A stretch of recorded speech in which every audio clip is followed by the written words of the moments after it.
तुम ईरान को इस तरह से नहीं हरा पाओगे।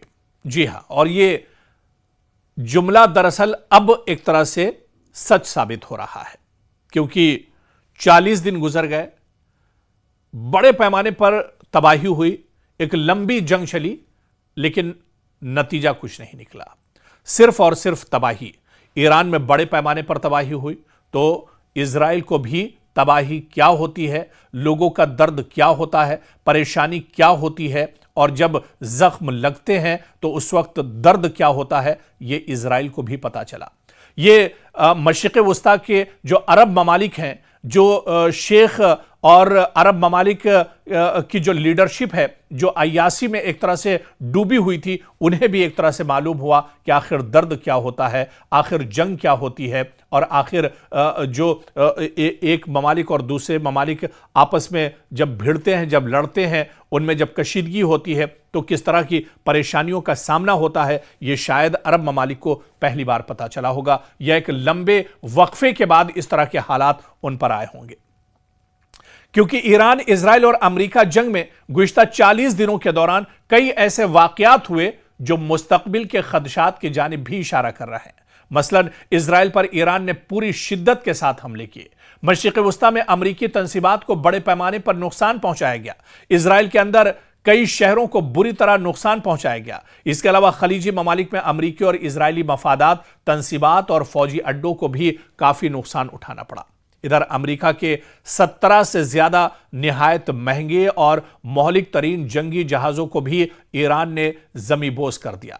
इन 40 दिनों के दौरान अमेरिकी सदर ट्रंप जहनी दबाव के भी शिकार रहे। पहले 48 घंटे, फिर 5 दिन और फिर 10 दिन की मुबैना डेडलाइन और मोहलत देने के ऐलानात के बावजूद हमले भी लगातार होते रहे और ईरान में जमीनी फौज उतारने की धमकी भी देते रहे। एक तरफ हमले और दूसरी तरफ ईरान को जंगबंदी के लिए मुज़ाकरात की मेज पर आने की कोशिश भी जारी रही।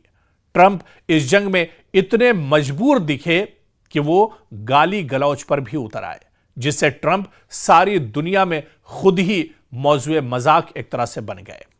और आप देखिए कि मशरिक़ वस्ता में जारी कशीदगी ने गुज़िश्ता 40 दिनों में एक पेचीदा और खतरनाक रुख अख्तियार किया।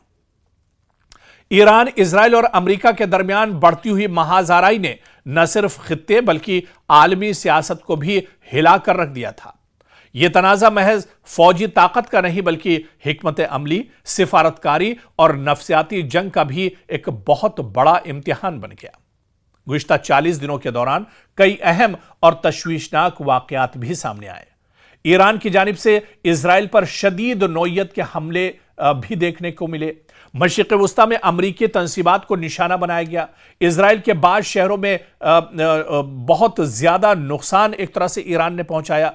खलीजी खित्ते में अमरीकी और इजरायली मफादात और फौजी अड्डों को बड़े पैमाने पर ईरान ने नुकसान पहुंचाया और ईरान की जानिब से यह दावा किया गया कि उसने अमरीका के मुतादिद जदीद जंगी तैयारे तबाह कर दिए।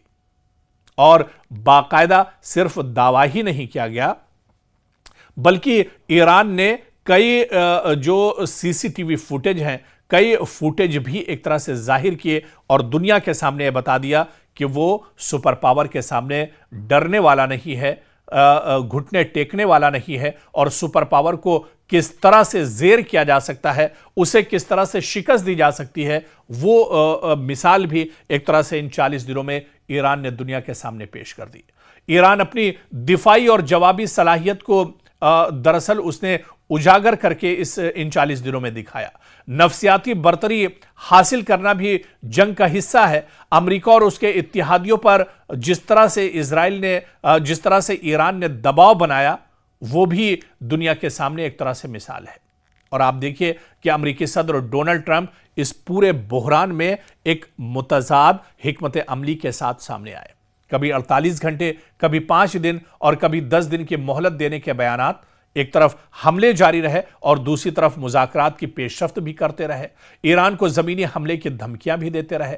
यह तर्ज अमल दरअसल इस बात की निशानदही करता था कि अमेरिका फौरी फैसलाकुन कामयाबी हासिल नहीं कर सका है। सिफारतकारी और फौजी दबाव को बैकवक्त इस्तेमाल किया गया। अंदरूनी और आलमी दबाव में तवाज़ुन कायम करना दरअसल ईरान के लिए बहुत मुश्किल हो रहा था। और ऐसे में आप देखिए कि किस तरह से अमेरिका और इजराइल को इस जंग में परेशानियों का सामना करना पड़ा। सख्त और जारहाना बयानात भी देखने को मिले, मुखालिफ क़यादत को कमजोर दिखाने की कोशिश भी की गई, आलमी राय आमा को मुतासिर करने की हिकमत अमली भी हुई और ट्रंप के बाज़ सख्त और गैर रिवायती बयानात ने उन्हें तनकीद का निशाना भी बनाया, जिससे आलमी सतह पर अमेरिका की साख पर सवाल भी उठे हैं। बल्कि अब तो खबर अमेरिका से यह आ रही है कि अमेरिका के पार्लियामेंट में बहुत से सीनेटर ऐसे हैं जो डोनाल्ड ट्रंप को अब ओहदा सदारत से हटाना चाहते हैं। लाखों लोग अमेरिका की सड़कों पर उतर कर आए हैं, लाखों लोग व्हाइट हाउस के बाहर एहतजाज कर रहे हैं, लाखों लोग यह मांग कर रहे हैं अमेरिका के अंदर कि अमेरिका की साख को इस जंग से, डोनाल्ड ट्रंप की जिद से बहुत बड़ा नुकसान पहुंचा है। इस वजह से डोनाल्ड ट्रंप को अपनी कुर्सी एक तरह से छोड़ देनी चाहिए। डोनाल्ड ट्रंप को दरअसल इस ओहदे पर रहने का अब हक नहीं है।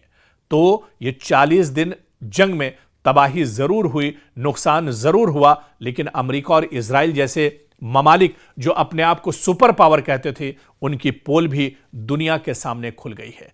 आज अमेरिका दरअसल नंगा हो चुका है। अमेरिका की जो एक चौधराहट पूरी दुनिया पर थी, अब उस पर भी सवाल उठने लगे हैं, जो एक बहुत कमजोर सी ताकत के सामने नहीं टिक सका। 40 दिनों के बाद अमेरिका को ही दरअसल यह जंगबंदी करनी पड़ी है। अमेरिका दरअसल जब बहुत मजबूर हो गया तो पाकिस्तान के सालसी के जरिए पाकिस्तान को बीच में लाकर कहीं ना कहीं जंगबंदी एक तरह से अमेरिका को करनी पड़ी है। और इस जंग के बाद जो तस्वीर है वो दरअसल और ज्यादा उभर गई है, वो तस्वीर और ज्यादा एक तरह से साफ हो गई है। और इस तस्वीर में आप देखिए कि जो अमेरिका का जो भारीपन था, अमेरिका की जो चौधराहट थी, वो अब दुनिया के सामने एक तरह से बाकी नहीं रही है।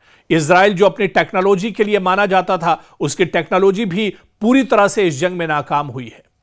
तो कहीं ना कहीं जंग बंदी हुई है और हम उम्मीद करते हैं कि यह जंगबंदी दरअसल मुस्तकिल होगी, यह जंगबंदी आगे तक चलेगी। अब जंग जैसे हालात नहीं बनेंगे, क्योंकि जंग किसी मसले का हल नहीं है। जंग तो खुद दरअसल एक मसला है जिसमें खून खराबा होता है, लोग मारे जाते हैं, ख़वातीन और बच्चों का खून बहता है, बुजुर्गों का खून बहता है। ऐसे में जंग किसी मसले का हल नहीं है।